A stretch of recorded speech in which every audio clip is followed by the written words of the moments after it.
تازه ملا یعقوب خپل یو لوړپوړی چارواکي له دندې ګوښه او سخته سزا یې ورکړه. ملا یعقوب دغه چارواکي ولې او په کوم جرم له دندې لرې کړی؟ د ولسي خلکو طالبانو غبرګونونه څه دي؟ ټول سره همدلته ویډیو کې وګورئ او چینل هم سبسکرایب کړئ. د ځوان دفاع وزیر ملا یعقوب دغه زبردست هڅه او ګام د ولسي وګړو او طالب ملاتړو له تود هرکلي سره مخ شوی.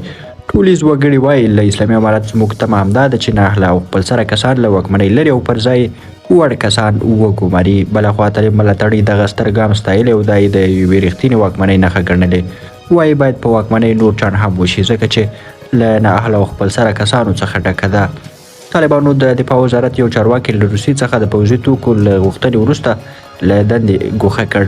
د طالبانو د دفاع وزیر عبدالبصیر صابري شاوخوا 10 ورځې وروسته له هغه دندې ګوښه کړ چې له روسیې د پوځي تجهیزاتو د اخیستو غوښتنه وکړه. افغانستان انټرنیشنل د صابري دغه ګوښه کېدو لیک چې ملا یعقوب لاسلیک کړی ترلاسه کړی دی. صابري د روسیې له ټاس خبري رسنۍ سره په مرکه کې ویلي طالبان د هوایي دفاع او هوایي حریم د مهارولو لپاره اوزارو ته اړتیا لري او په راتلونکي کې غواړي د خپلو هوایي دفاعي وړتیاو د پیاوړي کولو لپاره د روسیې جوړ شوي تجهیزات وپېري. له دغه څرګندونو وروسته ملا یعقوب مجاهد د دفاع وزارت پخوانی مشر عبدالقیوم الیاس د لوجستیک د چارسنبالي په توګه وټاکه. تر دې مخکې عبدالبصیر صابري د طالبانو د دفاع وزارت د لوجستیک ریاست مشر و.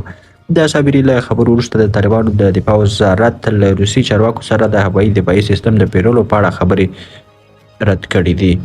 دغه وزارت بیان عنایت الله خوارزمي پر خپل ایکس پاڼه لیکلي و چې له روسي چارواکو سره د الوتکو ضد وسلو د پیرلو په اړه خبرې نه دي شوي او د عبدالبصیر صابري څرګندونې ناسمې اخیستل شوي دي. درنو لیدونکو له ملتیا مو مننه، ښه وخت ښه شوي.